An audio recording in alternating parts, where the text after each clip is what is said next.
गुरु, हमने साथ मिलकर ये तो ढूंढ लिया कि बिजनेस क्या करना चाहिए, क्यों करना चाहिए, कैसे करना चाहिए। लेकिन अब मैं अलग प्रॉब्लम में फंस गया हूँ। मुझे समझ नहीं आ रहा है कि मैं अपने घर वालों को किस तरीके से समझाऊं कि मुझे बिजनेस करना है, ताकि वो मुझे उसके लिए सपोर्ट करें। राहुल, तुम्हें ऐसे क्यों लगता है कि वो तुम्हें सपोर्ट नहीं करेंगे? नुक्कड़ गुरु, मेरे पिताजी जो है वो बहुत ही कंजर्वेटिव और जॉब को प्रेफर करने वाले इंसान है, क्योंकि जॉब जो है वो सिक्योर होती है और उनके लिए बिजनेस हमेशा से एक रिस्की चीज रही हुई है। राहुल, अक्सर बिजनेस करना रिस्की माना गया है, लेकिन किन लोगों के लिए, जो लोग बिजनेस को सही तरीके से प्लान नहीं करते, स्ट्रैटेजाइज नहीं करते हैं, कैलकुलेटेड रिस्क प्लान नहीं करते, उनके लिए बिजनेस हमेशा रिस्की रहा हुआ है। लेकिन जो भी इंसान बिजनेस करने के पहले बहुत अच्छे से रिसर्च कर लेता है, उसके प्लस और माइनस को बहुत अच्छे से समझ लेता है और छोटी शुरुआत करता है, उसके लिए बिजनेस कभी भी रिस्की नहीं होता। लेकिन नुक्कड़ गुरु, मैं अपने फादर को ये बात कैसे समझाऊं? राहुल, तुम्हें क्यों लगता है कि तुम्हारे पिताजी बिजनेस को सपोर्ट नहीं करेंगे? गुरु, कई साल पहले हमारे एक रिलेटिव ने बिजनेस करने की कोशिश की थी, लेकिन वो बहुत बुरी तरह फेल हो गए थे, जिसकी वजह से उनके फैमिली को काफ़ी फाइनेंशियल क्राइसिस से गुजरना पड़ा था। इसकी वजह से कहीं ना कहीं मेरी फैमिली जो है वो बिजनेस के काफ़ी अगेंस्ट है। राहुल, बिजनेस में नुकसान कब होता है, या बड़ा नुकसान कहे तो क्यों होता है? जब इंसान अच्छे से प्लान नहीं करता है और अपनी कैपेसिटी से ज्यादा मतलब लोन लेकर एक बड़ा बिजनेस। अक्सर क्या होता है, लोग बिजनेस शुरू करते वक्त ये नहीं कोशिश करते कि हम बिजनेस को छोटे तरीके से मिनिमम लाइबिलिटीज के साथ में शुरू करें। वो अक्सर सोचते हैं कि बिजनेस अगर करना है तो बहुत अच्छे से करना चाहिए, बड़ा करना चाहिए, जिसके लिए वो बहुत ज्यादा लोन यहाँ वहां से उठा लेते हैं, बैंक से, पर्सनल लोन, कहीं रिलेटिव से लोन। और अगर वो बिजनेस सक्सेसफुल नहीं हो पाता है कुछ ही महीनों के अंदर, तो उनका जो कैश रिजर्व होती है वो बर्न हो जाती है, खत्म हो जाती है, जिसके चलते उनको बिजनेस में काफी लॉस बुक करके बिजनेस को बंद करना पड़ता है, जिसकी वजह से उनके सिर पे काफी लोन्स तैयार हो जाते हैं और वो फाइनेंशियल क्राइसिस में फंस जाते हैं। राहुल, मेरे हिसाब से तुम्हें बिजनेस को बहुत ही छोटे स्केल पर, जिसमें कि तुम्हारी जो रेंट होगी वो एकदम मिनिमम अमाउंट होनी चाहिए, प्लस तुम्हारी सैलरी एक्सपेंस या ऑपरेशनल एक्सपेंस जो बोले वो एकदम मिनिमम अमाउंट का होना चाहिए, ताकि तुम कम से कम भी कस्टमर को अगर केटर करते हो तब भी तुम किसी तरीके से भी अपना जो मंथली ब्रेक इवन है, या मैं कहूँ तुम्हारा जो मंथली एक्सपेंस है, वो मीट हो जाना चाहिए। अगर वो मीट नहीं भी हो पा रहा है तो बहुत ही छोटी अमाउंट का नुकसान होना चाहिए, ताकि तुम ज्यादा से ज्यादा महीनों तक कम से कम बिजनेस में भी सस्टेन कर पाओ और तुम्हें बहुत ज्यादा कैश लोन पर नहीं लेना पड़ना चाहिए। तुम्हारे पास जो हाथ में कैपिटल है उसके अंदर कम से कम तुम्हारे पास सस्टेनेंस के लिए 1 साल का कैपिटल होना चाहिए, जिससे कि अगर कुछ नुकसान हो भी रहा है तो तुम 1 साल तक एकदम कंफर्टेबली सस्टेन कर सको। तो ये था फाइनेंशियल लॉस का डर, जो अक्सर पेरेंट्स को डराता है, जिसकी वजह से वो अपने बच्चे को बिजनेस करने के आइडिया को लेके हमेशा उसके अगेंस्ट होते हैं, कि उनको हमेशा डर लगता है कि अगर मेरे बच्चा बिजनेस में फेल हो गया तो ये जो फाइनेंशियल लाइबिलिटी आएगी ये वो कैसे झेलेगा, या फिर उसकी जो फाइनेंशियल लाइबिलिटी है वो हमें झेलनी पड़ेगी, और अगर हमें अपने कैश रिजर्व में से उसको इस लाइबिलिटी को क्लियर करना पड़ा तो हम अपने रिटायरमेंट के टाइम को किस तरीके से सर्वाइव करके लेंगे।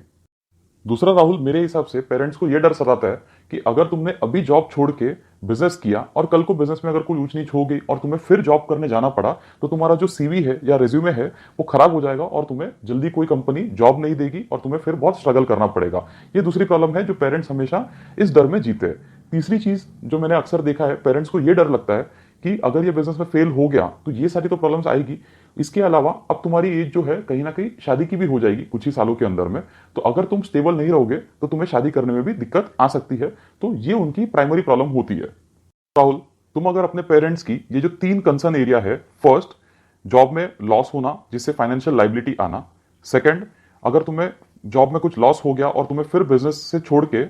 जॉब करने जाना पड़ा तो तुम कैसे करोगे, तीसरा अगर स्टेबिलिटी नहीं रही तो तुम्हारी शादी में दिक्कत आ सकती है। ये 3 प्रॉब्लम्स का अगर तुम अच्छे से जवाब रेडी कर सकते हो और कन्विंस करके अपने पेरेंट्स को समझा सकते हो, तो आई डोंट थिंक कि वो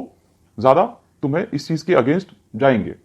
राहुल, फिलहाल तुम्हारा काम ये होना चाहिए कि तुम जो भी बिजनेस करने का सोच रहे हो उसके बारे में सबसे पहले तो तुम एक्सपीरियंस लो, एक दूसरी चीज अपने लिए एक कैश रिजर्व रेडी करो, जो तुम्हारी एग्जिस्टिंग जॉब की सैलरी से तुमने कुछ ना कुछ तो सेविंग्स कर ली होगी। अगर नहीं की है तो तुम कुछ साल के लिए या कुछ महीनों के लिए अपनी जॉब को कंटिन्यू करो, और तुम्हें बिजनेस में जो इनिशियल इन्वेस्टमेंट होगा और उसके अलावा 1 साल का बफर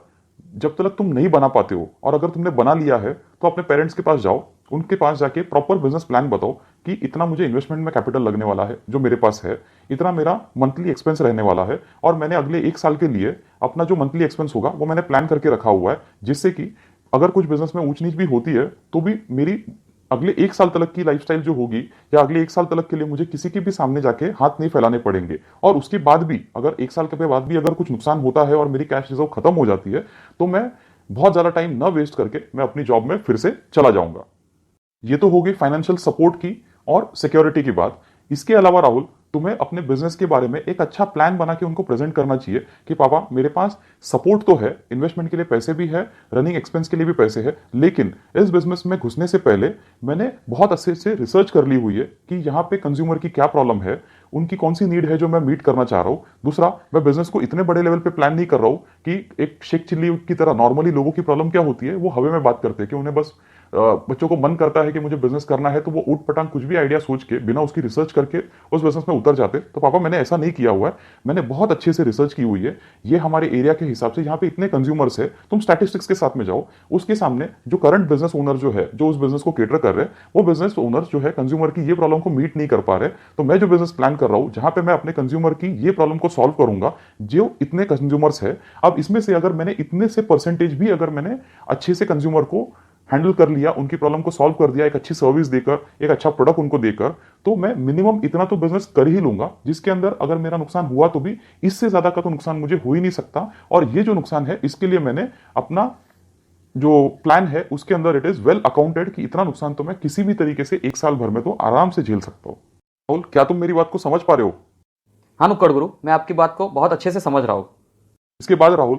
तुम्हें अब तुमने बिजनेस अगर समझो मान लो शुरू कर लिया, तो अब तुम्हारे पापा का सेकंड कंसर्न होगा कि तुमने बिजनेस शुरू कर लिया तो क्या कंज्यूमर तुम्हारे पास सामने से दौड़ते दौड़ते आएगा? तुम एक ही हो मार्केट में और कंज्यूमर तुम्हारे पास ही क्यों आएगा? तो तुम्हारे पास एक सॉलिड मार्केटिंग प्लान होना चाहिए कि मैंने बिजनेस शुरू कर लिया हुआ है, ये अपने कंज्यूमर तक तुम कैसे पहुंचाओगे, कैसे तुम या तो सोशल मीडिया का या ऑफलाइन मार्केटिंग का या वर्ड ऑफ माउथ से, या तुम मार्केट में शॉप डालोगे या गराज डालोगे, जो भी तुम बिजनेस करोगे उस चीज को अपने कंज्यूमर तक कैसे पहुंचाओगे। क्योंकि बिजनेस शुरू करना एक चीज है, कंज्यूमर तक उसको पहुंचाना अलग चीज है, ताकि कंज्यूमर को जब पता चले तब जो कंज्यूमर तुम्हारे पास आके तुम्हारी सर्विस को ट्राई करेगा, और अगर तुम कंज्यूमर को अच्छी सर्विस दोगे तब वो तुम्हारे पास रिपीटेडली आएगा और तुम्हारा बिजनेस एक रीजनेबल स्केल पे ग्रो होना शुरू होगा। तो तुम्हें सेकंड चीज जो करनी चाहिए वो पापा को मार्केटिंग प्लान बताना होगा कि कस्टमर को तुम एक्वायर कैसे करोगे, एक दूसरा अच्छी सर्विस देकर तुम उसे रिटेन कैसे रखोगे, ताकि तुम्हारे बिजनेस को एक अच्छा सपोर्ट मिल सके और एक रिकरिंग बिजनेस तुम जनरेट कर सकते हो। अगर तुमने फंड रेजिंग, फंड्स का बैकअप और मार्केटिंग प्लान, इतनी चीज अगर पापा को अच्छे से समझा ली कॉन्फिडेंटली, करेज के साथ में, तो आई एम श्योर कि तुम्हारे पापा इस चीज को लेके मना तो बिल्कुल नहीं करेंगे, और बाई चांस मना करने के थोड़े इसमें होते भी है तो उनका जो मना करने की जो इंटेंसिटी होगी वो 100% कम हो जाएगी।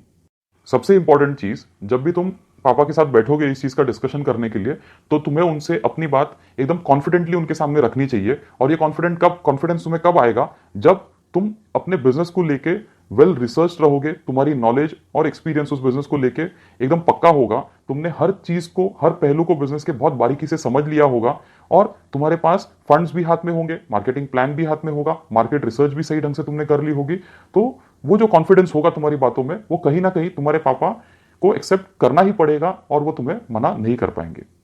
राहुल, तुम्हें लास्ट चीज उनको बतानी होगी कि पापा इस चीज को, बिजनेस को मैं साल भर का टाइम दूंगा, 12 मंथ्स का टाइम दूंगा। अगर 12 मंथ्स के अंदर ये बिजनेस बिल्कुल भी पिकअप नहीं पकड़ पाता है या लगता है कि कंटिन्यूअसली लॉस ही हो रहा है, कुछ खास हो नहीं पा रहा है, तो मैं इसमें ज्यादा टाइम वेस्ट नहीं करूंगा। आपके बताए तरीके पे मैं इस बिजनेस को स्टॉप कर दूंगा और मैं फिर से अपनी जॉब में चला जाऊंगा, जिससे कि मेरा रिज्यूमे बहुत ज्यादा खराब भी नहीं होगा, और मैं अभी जो सैलरी पे था उसके आसपास की सैलरी पे मैं फिर रिटेन कर जाऊंगा, जिससे कि मेरी लाइफ वापस से ट्रैक पे आ जाएगी। और जैसे आपका जो डर था कि मुझे कुछ ही सालों में सेटल होना है शादी करके, तो उस चीज को लेके भी कुछ खास दिक्कत नहीं आएगी। जहां तक मैं कॉन्फिडेंट हूं कि साल भर के अंदर में मैं बिजनेस में कहीं ना कहीं थोड़ी बहुत स्टेबिलिटी तो लेके आ ही जाऊंगा, जिससे भी शादी करने में हेल्प हो जाएगी। अगर वो नहीं हो पा रही है तो भी मैं साल भर बाद में जॉब करके वापस से अपनी लाइफ को स्टेबलाइज कर लूंगा।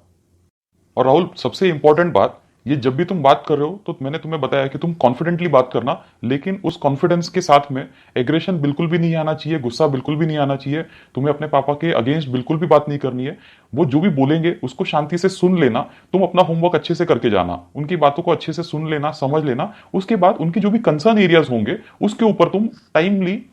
अच्छे से एक्सप्लेन करके उसका जवाब देना। उनकी जो भी डर है, शक है, गुंजाइश है, जो भी पैरामीटर्स होंगे जिसकी वजह से, या उनके कुछ बिलीफ सिस्टम होंगे जिसकी वजह से वो बिजनेस के अगेंस्ट थे, तुम अगर उन चीजों को एकदम हम्बल तरीके से, शांति से अगर तुम उनको जवाब देते हो, एक्सप्लेन करते हो, और उन्हें वो कॉन्फिडेंस दिलाते हो कि नहीं, मैंने बहुत अच्छे से रिसर्च कर लिया हुआ है, मैं इस चीज को समझ रहा हूं अच्छे से, और पापा मैं कॉन्फिडेंट हूं कि मैं बिजनेस को अच्छे से कर लूंगा, मेरी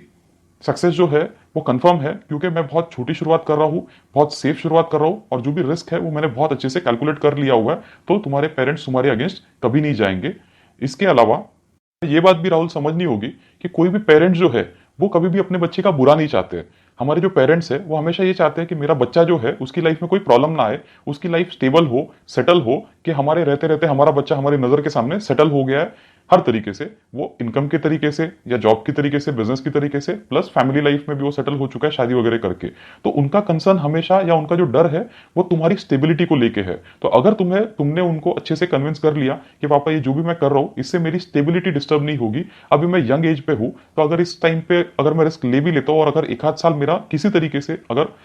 बर्बाद हो भी जाता है रिस्क लेने की वजह से, तो भी मैं उतना बड़ा लॉस नहीं कर रहा हूं लाइफ में कि जिसकी वजह से मुझे आगे बहुत बड़ा फटका लगे और मुझे भुगतना पड़े। तो आप प्लीज मुझे इस एज में सपोर्ट करो ताकि मैं अपनी लाइफ को और अपने फैमिली की लाइफ को और बेहतर बना सकूं, और गलती से अगर वो बेहतर नहीं बन पाती है तो इतना बुरा भी नहीं होगा कि मैं फिर से शुरुआत नहीं कर सकता हूं। नुक्कड़ गुरु, मैं आपकी बातों को बहुत अच्छे से समझ चुका हूँ। अभी मैं सबसे पहला काम ये करूँगा कि मैं बिजनेस के बारे में और अच्छे से रिसर्च कर लूँगा, विच विल इंक्लूड मार्केट सर्वे, कि यहाँ पे कितना कंज्यूमर बेस है उस एरिया में जहाँ पे कि मैं अपना बिजनेस शुरू करने का सोच रहा हूँ, प्लस उनकी बर्निंग प्रॉब्लम क्या है और क्या कंज्यूमर का जो गैप है जो करंट बिजनेस ओनर जो है वो मीट नहीं कर पा रहे, मैं उसको कैसे मीट करूंगा। दूसरी चीज़, कितना मार्केट शेयर है जो मुझे चाहिए होगा अपने बिजनेस को प्रॉफिटेबल बनाने के लिए, ये सारा मेरे रिसर्च का पार्ट होगा। इसके चलते जो भी कंज्यूमर को मुझे केटर करना है उसके लिए मुझे कितना बड़ा सेटअप डालना पड़ेगा, उस सेटअप को लेके कितनी इन्वेस्टमेंट होगी, प्लस उस सेटअप का मंथली एक्सपेंस क्या होगा। तो मैं ये सारी चीज़ों का एक अच्छे से ऑन पेपर प्लान ड्राफ्ट कर लूँगा, जहाँ पे मार्केट रिसर्च आ गई, इन्वेस्टमेंट आ गई, एक्सपेंसेस के बारे में डिटेल्स आ गई, प्लस मार्केटिंग प्लान, और मार्केटिंग प्लान के लिए मेरे पास फाइनेंशियल क्या बजट है। तो ये सारा जब मेरे पास ब्रॉडर प्लान रेडी हो जाएगा तब मैं पापा के पास जाकर बात करूंगा और उन्हें बहुत ही अच्छे तरीके से और कॉन्फिडेंट तरीके से उनको एक्सप्लेन करने की कोशिश करूंगा। एंड आई एम श्योर नुक्कड़ गुरु, आपके बताने के बाद में और अपने पेरेंट्स की साइड से उनका कंसर्न समझने के बाद में मैं उनके साथ में उसी तरीके से बात करूंगा कि पापा आप प्लीज टेंशन मत लो, जो भी होगा बहुत अच्छे से होगा, मैंने बहुत अच्छे से रिसर्च कर ली हुई है। मैं उनके साथ में झगड़ा तो बिल्कुल भी नहीं करूंगा, क्योंकि मैं समझ चुका हूं कि कोई भी पेरेंट जो है वो अपने बच्चे का बुरा नहीं चाह रहे, बस उसकी सेफ्टी और सिक्योरिटी को लेकर कंसर्न रहते हैं। तो मैं उनको अपनी सेफ्टी और सिक्योरिटी के बारे में जब मैं पूरे प्लान के साथ में बताऊंगा तो आई एम श्योर वो इसके अगेंस्ट बिल्कुल भी नहीं होंगे और वो खुशी खुशी मुझे बिजनेस करने के लिए सपोर्ट भी करेंगे।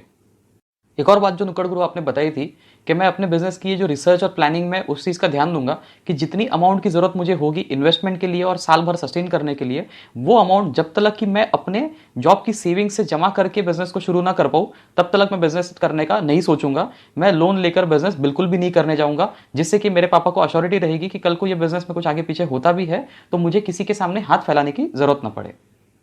राहुल, तुमने मेरी बातों को बहुत अच्छे से समझ लिया हुआ है, तो I wish you all the best. And I am sure कि तुम्हारे जो पेरेंट्स होंगे वो तुम्हारी बात को अच्छे से समझेंगे। बस उनके पास जाने के पहले जैसे तुमने कहा अपनी होमवर्क जो है वो बहुत अच्छे से करके जाना और उनसे कॉन्फिडेंटली बात करना। एंड आई एम श्योर कि वो तुम्हें बिजनेस करने के लिए बिल्कुल आशीर्वाद देंगे और तुम्हारा बिजनेस भी बहुत ही सक्सेसफुल भी होगा।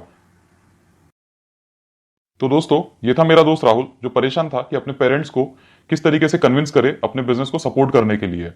तो अभी राहुल बहुत ही क्लियर है एंड आई एम श्योर कि राहुल के पेरेंट्स अभी उसको बिल्कुल बिजनेस के लिए मना नहीं करेंगे। आप भी अगर राहुल जैसे किसी को जानते हो जो कि कहीं ना कहीं परेशान है कि अपने पेरेंट्स को कन्विंस किस तरह से करे ताकि वो उसके बिजनेस को करने में सपोर्ट करे, तो उसके साथ आप इस वीडियो को शेयर कर सकते हो ताकि उसकी कुछ हेल्प हो जाए और वो अपने बिजनेस की जर्नी को बहुत अच्छे से आगे बढ़ा सके। दूसरा, अगर आपको हमारे वीडियोस अच्छे लगते हो तो आप इस चैनल को सब्सक्राइब कर सकते हो और ऐसी टॉपिक्स हम आके डिस्कस करते रहेंगे जहां आपकी लाइफ की छोटी बड़ी प्रॉब्लम्स, बिजनेस रिलेटेड प्रॉब्लम्स को हम डिस्कस करेंगे और उसके सोल्यूशन ढूंढने की कोशिश करते रहते हैं। तो हमारे चैनल को सब्सक्राइब कीजिए, नोटिफिकेशन बेल आइकन को ऑन कीजिए ताकि हम जब अपना अगला वीडियो यहाँ पर पोस्ट करें तो आप उसको टाइम टू टाइम देख सकते हैं और कहीं ना कहीं अपने बिजनेस की जर्नी या अपनी लाइफ की प्रॉब्लम्स को सॉल्व करके लाइफ को अच्छी तरीके से जी सकते हैं। तो दोस्तों, मिलते हैं कुछ दिनों बाद, तब तक के लिए अपना ध्यान रखिए। अलविदा।